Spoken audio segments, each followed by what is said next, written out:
Hi everyone, welcome to Danger on Delmarva. My name is Rhonda Franny Jefferson, and thank you for taking some time out to listen. I hope everyone is having a Delmarvelous day so far. If you're new to this podcast, I explore events that happen on or are related to the Delmarva Peninsula. This peninsula includes Delaware and the eastern shores of Maryland and Virginia, hence Delmarva. The events may be natural or man-made disasters, true crime, or, as in today's episode, oversights that led to accidents of the unusual kind. Today, we're going to explore highway hijinks. Before I begin on the topic, just a couple of things. This podcast reflects my personal interest in true crime, disasters, and more importantly, the exploration of how or why an event occurred to try to understand the reasoning behind the acts and decisions of others. I mean no disrespect to any parties mentioned in the podcast. I have obtained facts for this through all publicly available sources from the internet, YouTube, and any other documentaries available. In some cases, personal observations about the area or knowledge about certain areas or events may be discussed. This podcast is produced for informational purposes, and as I have gleaned the information from publicly available sources, I cannot guarantee that everything involving accuracy, completeness, or validity. I or my podcast cannot be held responsible for any errors, misinformation, and time delays, i.e., there are further updates after the publication of this podcast. As a warning, each episode may discuss injury, death, emotional, and mental health, and may contain triggers regarding various instances. Opinions expressed are based on information from these articles. Also, I want to mention something that I'm learning a little bit more about as I produce this and another podcast. Leaving a review or a rating helps others find the podcast easier. So please, if you enjoy this podcast, check your podcast app or website used to listen to see if they have the option to rate or review. If not, there is a direct way to do so on Podbean, which is the host for this podcast. The link will be in the description of this episode. I would also like to thank members of the Reddit group Delaware, Local Opossum, and Kittle Herder for the ideas today. This episode may be a little long, so if I find that it is getting extremely lengthy, I will split it into 2 parts. So each day, billions of people across the globe use a motor vehicle to one degree or another, whether it is mass transit, mopeds, bicycles, and individual vehicles. Some vehicles are made for the sole purpose of moving people, such as buses. There are also vehicles that are needed to keep commerce running smoothly. Some vehicles that enter our highways every day are relatively tiny, with an average motorcycle weighing only 700 pounds. Remember everyone, wear your helmets. And if a certain nephew of mine is listening and you know who you are, you better wear it. Other vehicles are enormous, with an average tractor trailer weighing 30,000 pounds before any cargo is loaded. With such a vast discrepancy between vehicle sizes and types, each driver needs to pay attention to what they're doing, but also take some responsibility for other drivers and watch out for what others do to try to keep everyone protected. But even by taking every precaution possible, things may still happen that are beyond your control, and these accidents happen. So today, join me for this highway hijinks. First, I know that my 3 previous episodes were a little intense in subject matter. Today will be a little bit lighter. However, any accident on the roads holds the potential for injury and property damage, either from an initial impact to an accordion effect seen in dense traffic where cars are extremely close to each other. There's also the rubberneck effect, where accidents occur as people try to get a closer look. These three, or make that four, as I found another while researching stories, will offer up a few different examples of not so traditional accidents, each with their unique potentials for further damage. Warning: please be prepared for a flood of puns. If you're from Delaware, or even driven through the two lower counties especially, you may have noticed that we have quite a few chickens around. Personally, I had pet chickens when I was young: Larry, Mo, Curly, and Baloney. While I loved Baloney, many others believed that he was not a very nice chicken. He hated my brother's good friend that lived across the street. My mother heard a yell after this neighbor had knocked on the door one day. She looked outside to see Baloney chasing this neighbor down the middle of the road. But I digress. The University of Delaware even boasts the blue hen as its mascot, and the state also has a breed of chicken named after it. The economic health of the state is intrinsically linked to the health of the poultry industry. Some of the following stats are based on 2015 to 2018 numbers. Delaware is interesting in the fact that while it's the sixth most densely populated state, we are only 45th by the number of people. So this means if someone looked at the numbers out of context, it may seem that we have a very small number of people, so we must have acres and acres of open land. But no, there are more people per square mile than 44 other states. This is due in part because we are the second smallest state, so we're packed into a much smaller area. The facts that over 39% of the state's land is used for agriculture and that chickens outnumber humans 200 to 1 makes this number even more interesting. So, being from Delaware, I'm very used to passing trucks hauling chickens. So, let's get ready to have our feathers ruffled. On February 14th, 2006, a tractor trailer carrying chickens overturned on a Delaware highway. As my husband said when I relayed this to him, I guess some people had chicken for Valentine's Day dinner that year. Yeah, I know it. It was almost too perfect, though.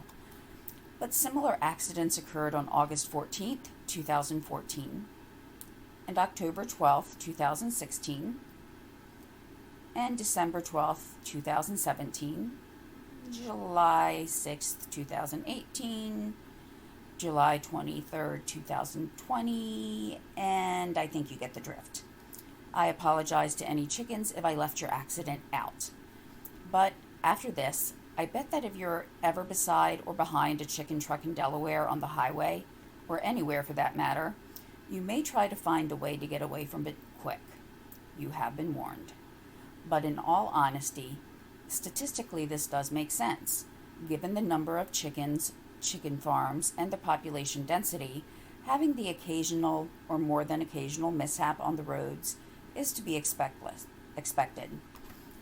Headlines on these events ranged from "chickens blamed for chicken truck crash" to "chicken truck overturns on Delaware highway, birds sent flying." As there were so many to choose from, I decided to focus on the most interesting yet least punny headline. A Boston newspaper reported that the delay may have potentially ruffled some commuters' feathers with minor delays in the 8/14/14 crash. A Philadelphia news outlet stated that no injuries were reported in the crash, but it is unknown if that tally is just for humans or if it includes the chickens. According to the news journal, Dover police believe the crash was caused when the truck's cargo shifted, which, as one article stated, would indicate that the chickens themselves somehow caused the crash. A jailbreak, perhaps? There was no word on how many chickens escaped into the chaos, nor if they did so by crossing the road to get to the other side. What I did find, or not find, in these articles was follow-up on the causes. I did not find any articles dated more than 1 day after the incident. So the only thing I found is some mentions of shift in cargo. and another said the truck lost control on a curve, but that was the extent of the reporting. If you are unfamiliar with the setup of a bird hauler, for lack of any other term, it is normally a series of cages stacked one on top of the other. I can see that if a curve is particularly steep and the birds start to shift to one side of the truck, it would make the load unsteady. These cages do tend to be rather large and wide, so that would mean a higher number of chickens were sent to one side. But what I also found was a sense of relief that this was not any of the accidents that I read about while researching this one, such as an accident that involved sardines, slime eels, and even vegetable oil. These all happened in other areas, and I'm very thankful for that. Because seriously, if I spill vegetable oil on my floor, it seems like I have to mop and clean for days to completely get rid of it. I'll post the link in the description that provides a little bit of hilarity to some of these accidents, as long as you were not the person in the car behind any of these trucks. Delaware highways, for the most part, are pretty straight. Delaware is also not a large state, as previously stated, taking only about 2 hours to drive from north to south, depending on one's speed. I take about 2.5 hours. I've been told I drive like a little old woman, and I take no offense in that. I like to be attentive. But even with a relatively short stretch of land to cross, it seems that we do attract a variety of the odd accident. To me, this may be because the corridors that lead to and include part of the 95s, I-95, 295, 495, are all through the state of Delaware. So one day, while en route to the Philadelphia Mint on September 8, 2016, a truck driver veered to the right, hit a concrete barrier, and skidded along before coming to rest, but not before spilling 45,000 pounds of unstamped pennies all over the highway. The truck did partially turn over and also caught fire. The accident occurred shortly before 2 a.m., so at least the initial cleanup and accident investigation did not delay traffic at that point, but as rush hour approached, there was still much cleanup to do. One lane was able to be opened, but the cleanup took almost 13.5 hours. Motorists were encouraged to take other routes. Well, this is fine if you are a local, but this was on the I-95 corridor, as I-95 split to 295. Many people take this as a throughway with no intent on taking any other route. This was definitely not the way many people wanted to start their day. As with the previous accidents, not much was reported afterwards. So, the following information as to why I think the accident occurred is my opinion. So to be clear, I am not stating this as fact, but looking at the time of the accident, and that one article just referred to it as veering to the right for an unknown reason, has led me to believe a couple of things. I also do watch many documentaries and learn from them. I've seen documentaries where circadian rhythms were involved in the accidents. According to an article from the Sleep Foundation, circadian rhythms are the 24-hour cycles that are part of the body's internal clock, running in the background to carry out essential functions and processes. One of the most important and well-known circadian rhythms is the sleep-wake cycle. Our bodies also naturally adjust to meal schedules to meet our needs. More than humans have circadian rhythms. Light, or lack thereof, can play a part too. These rhythms help nocturnal animals stay nocturnal. Plants have circadian rhythms, with an example being that some flowers open and close at certain points in the day. Some of the sentences that I just repeated were direct quotes, while others were summations. In humans, a deviation from the natural rhythm can be devastating, especially if you work in any type of transportation industry. I've seen documentaries on at least 2 different plane crashes that were impacted by circadian rhythms. For future reference, I am going to refer to these as CRs. CRs help keep us awake during the day because as it sends energy signals when there's light. At night, it causes the body to produce melatonin. Some of us may have heard about this as an over-the-counter sleep aid. So again, as only my opinion, I have to wonder if or how sleep cycles affected this accident. This happened at almost 2 o'clock in the morning, which is when most people are asleep. There are rumble strips everywhere in that part of the state, so my first inclination is that he started to fall or was asleep when hitting these rumble strips caused him to wake, veering sharply and causing the accident.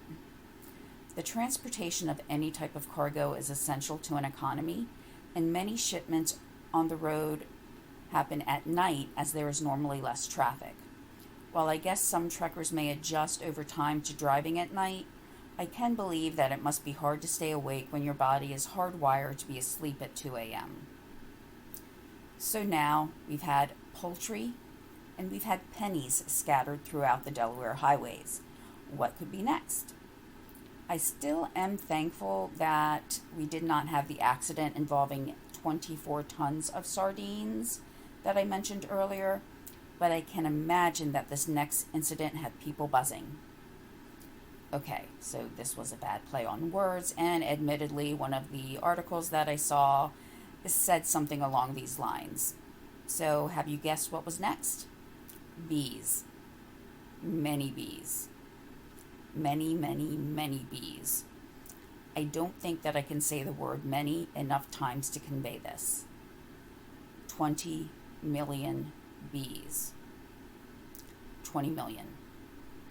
If I had happened upon that crash, especially if I knew that chickens, regularly turned over chicken trucks and there were pennies recently scattered all throughout the state, I may have thought that Armageddon was among us. It was reported that the swarm was so big that first responders could not get close. Speaking of responders, I guess this one went to what we might want to call second responders, after the first responders saw the need to call them. On May 21st, 2014, for the first time since its inception, 14 years prior to the accident, Delaware activated its bee swarm removal plan. And as a side note, one of the chicken accidents and the penny accident happened in 2014. That was not a good year for truck drivers carrying cargo through the first state. So, also at first, I didn't really know if I should be concerned that I live in a state that has a bee swarm removal plan, because they must have thought at some point in time we have so many trucks carrying bees through the state that we might need one day. Or thankful that the state had so much foresight. Given the response to this accident, I'm definitely going to go with thankful. The bee removal plan involves having experienced beekeepers and firefighters in protective suits spraying water to disperse the bees. The responders did not expect to capture the bees, but found that dispersal was the best plan. No one was seriously hurt, but the driver and 2 passengers experienced anywhere from 50 to 100 stings each. I've been stung by 1 bee and thought that the pain was excruciating. I cannot begin to imagine 100 stings. They were taken to a hospital for treatment. The European honeybees were en route from Florida to Maine. They were going to be part of a pollination program in Maine. Paul Dill, a beekeeper, told CBS Philadelphia, "They've been traumatized. They can get a little irritable." And, really, I can understand that. Who wants to be in a truck that overturns, setting our whole bodies in motion? But then again, they're bees, so they're usually in motion. Drivers were told to keep their windows up, and signs lit up the highway warning of bee swarms. I wonder how many people wondered if this was for real. It took 12 hours for the cleanup. Officials did not feel that getting stung was more of a concern that day than any other time, except in the immediate vicinity of the crash. The dispersal would help alleviate these concerns. There were some bees that did not escape, so one of the beekeepers that was on call to help with the removal held the hives until they could be transported to Maine. The cause of the accident was the same as the chicken: shifting cargo. The driver was cited for transporting unsafe shifting cargo. Any accident has the potential of injury and damage. While this incident may not seem serious to some, with our minds possibly going to TV shows or movies that might have used a swarm of bees as part of the plot, often with the victim running covered in bees, in this case, that quite literally happened. The 3 vehicle occupants were found running down the road, swarmed in bees.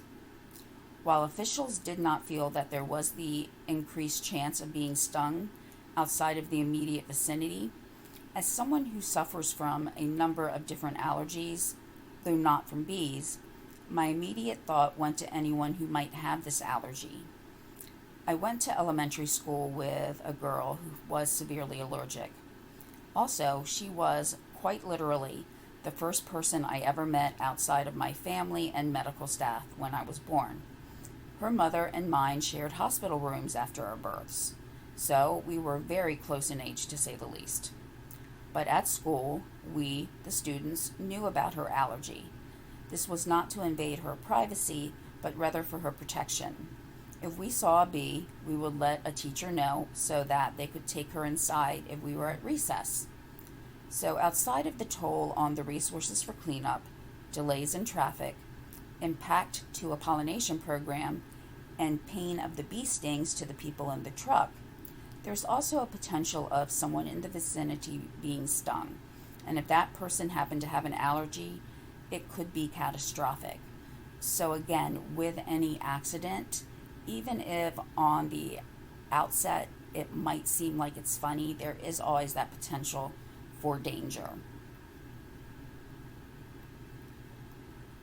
While researching the 3 cases, I found 2 things. One was that I am definitely not the first person to put all of these accidents together and present them in one place. However, an article from October 2016 caught my eye. It was from WHYY, a local public broadcast channel. The title was Bees, Pennies, Chickens, Now Cows Involved in Delaware Accidents. Did I mention that Delaware's land is 39% agricultural? Yeah. So the cattle calamity happened at an I-95-141 interchange. I personally don't like 141. I would always miss the turnoffs that I need. I don't live in that part of the state anymore, but I used to, and still sometimes have to go up to that part of the state. But thank you, GPS. You have made my life more bearable when I do have to make that trip. But that's another topic. So this accident, as the others, happened at night. Again, a good time to haul. The trailer was enclosed, so none of the cows escaped. That would have made for a sight, though. A state trooper and a fireman trying to negotiate with Bessie to turn around and go back to the truck. But that did not happen with any of the 15 cows. Unfortunately, 3 cows were killed in the accident, but the driver was not injured. So while there was no injury to humans, still, 3 beings lost their lives in this accident. This was serious. A pet removal company did take charge of the remaining animals and remove them from the trailer. But, kind of looking at it from the pet removal company's, viewpoint, I wonder if the person who took that call thought, when I took this job, I did not expect cows to be considered a pet. But then again, I did have pet chickens, so I guess I can't really say anything about livestock as pets. But as with our other live hauls, it seems that the crash was caused by an imbalance. The driver was cited for operating an improperly loaded vehicle. It took 6 hours to complete the removal of the cows and clean up. So since this accident was for much the same reason as the previous ones discussed, I wanted to dig a little deeper. I was surprised when my poorly worded search of Statistics on tractor-trailer crashes with imbalanced live loads brought up results. I just really didn't know any other way to phrase it. So what I did find was about 4% of vehicles involved in tractor-trailer accidents had a cargo shift that unsafely shifted the balance of the truck. I would have thought that the number was higher based on the accidents that I've covered, but after thinking a little more, I realized that most accidents involving trucks probably won't make major headlines unless there's a fatality or something unusual happens. All of the accidents that occur with minor injuries or little to no property damage aren't reported. This article went on to further state that in many cases, however, drivers cannot avoid truck accidents entirely. Tire failures, brake problems, road issues, and cargo shifts may occur without warning, leaving drivers struggling to respond appropriately. But I wonder, is some of this being classified as cannot avoid truck accidents entirely correct? There is wear and tear on certain parts of the vehicle, such as tires, that should be checked regularly, though it is possible to run over something that creates a new tire problem. But brakes and cargo shifts should be things that are addressed previous or prior to the trip, at least in my opinion. How often are the brakes inspected? What type of tests are run?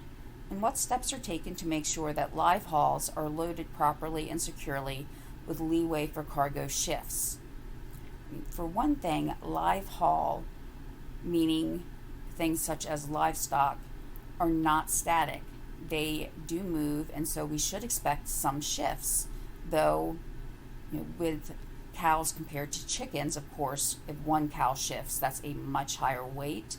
But when you look at trucks that are hauling chickens, there are hundreds, if not thousands, of chickens on each truck. So I'm not an engineer, but I have seen chicken crates.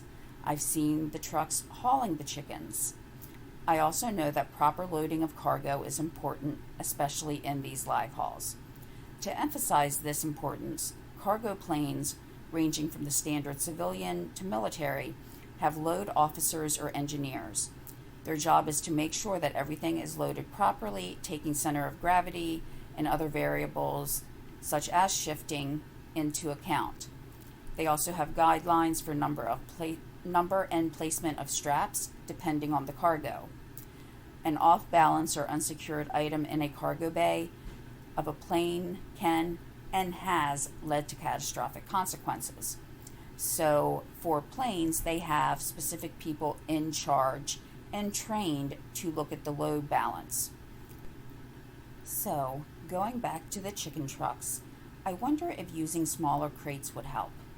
Again, not an engineer here, but having a large crate that's very wide, where the chickens shift en masse to one side, would have a bigger impact than having a number of smaller crates with fewer chickens within each crate, where fewer chickens are shifting at one time in each crate. I know that there's still going to be a shift, but what would be the difference in this case is instead of the crate that may cover 1/4 of the back of the truck as far as width, it would now be possibly 1/8 or even 1/16 of the size, so the chickens have a much smaller area to shift in. Again, I'm not really familiar with engineering and weight loads, but just based on my experiences where driving a car, I wonder if that would actually make a difference. I have a large trunk, and if I had things in the back of my trunk that were mobile, I used to bowl on a bowling league, and a couple times when I had my bowling ball in the trunk, it would move drastically and I could feel the shift in weight. But when I contained it to a certain area that was much smaller, I didn't feel it as much. Also, which should be standard policy, I would hope that people make sure everything is securely and properly secured. Even though cages and hives are not ordinary cargo, and some may have open areas such as the cages, the cargo should be secured from all sides.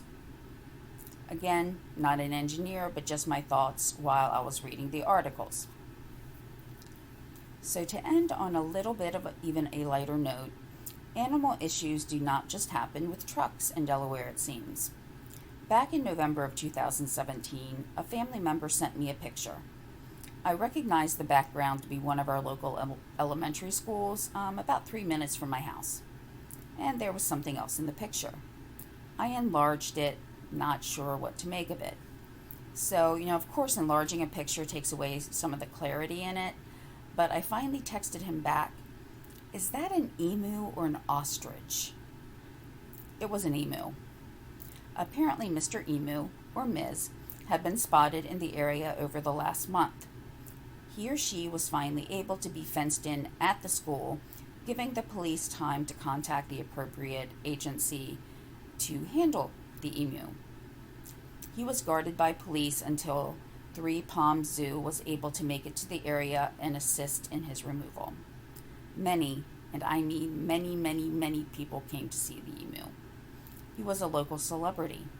I'm just glad that there was a zoo in pretty close proximity that could assist. I mean, I know that we have animal control, but emu is not on their normal list of animals to handle. Or at least that's what I thought.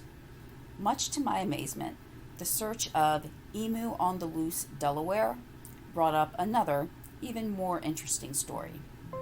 In November, again, but of 2015, 2 schools were put into a soft lockdown because of a runaway emu. A grandfather named Drew Hurst of one of the students was a little skeptical when his grandson told him of the incident that occurred. His response was, "You weren't allowed to go play in school because a giant bird was running around in your playground and it was being chased by police." I think we can see why Mr. Hurst questioned that a little. Unlike in Seaford, where it took about a month to capture the bird, it was months and months for his fellow feathered friend in the northern part of the state in Townsend. The schools affected were Spring Meadow, as well as Old State Elementary School.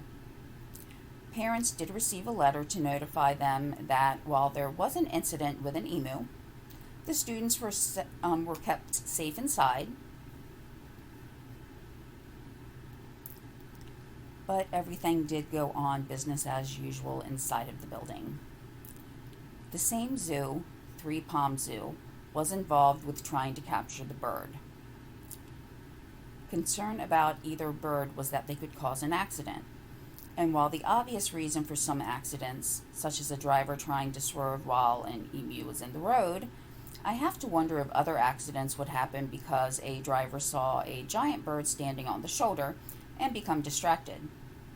I mean, I actually had this vision in my mind of Limu the emu and Doug trying to drum up business for Liberty Mutual, when the emu just said, "I'm out of here. I don't get paid enough for this. Plus I have to work with this guy," and so he just took the chance to run. But I think that was before Doug and Limu were together, so this might have actually been Doug's first partner. I don't know. Or maybe I just see way too many of those commercials. So, reading through a number of articles, there were emus on the loose in a number of different states. So if you are going to own an exotic pet, or any pet really, please make sure that you take precautions and make sure that it stays safe and that it keeps others safe.